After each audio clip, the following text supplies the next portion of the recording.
Satuan Lalu Lintas Polrestabes Palembang menerapkan tilang elektronik berbasis ponsel atau etle handheld.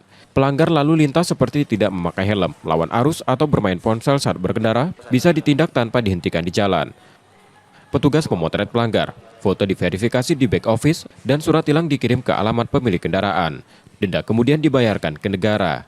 Sejak 2 hingga 4 Februari 2026, tercatat 342 pelanggar didominasi kendaraan roda 2.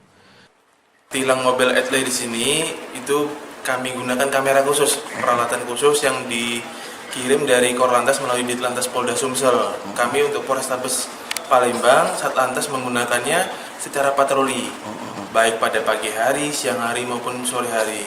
Kami himbau kepada masyarakat bahwa aturan-aturan yang sudah ditetapkan agar dilaksanakan, misal seperti menggunakan helm, tidak melawan arus, kemudian tidak bergoncang lebih dari satu.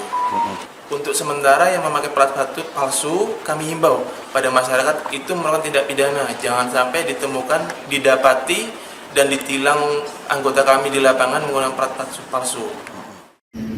Polisi menekankan tilang elektronik ini meningkatkan kedisiplinan, meminimalisir interaksi langsung, dan meminta pengendara tidak menggunakan plat palsu. Yudi Kiswanto, Kompas TV, Palembang, Sumatera Selatan. Nah ini ada BGAB ya? Benar BG-nya? Nah inilah yang agak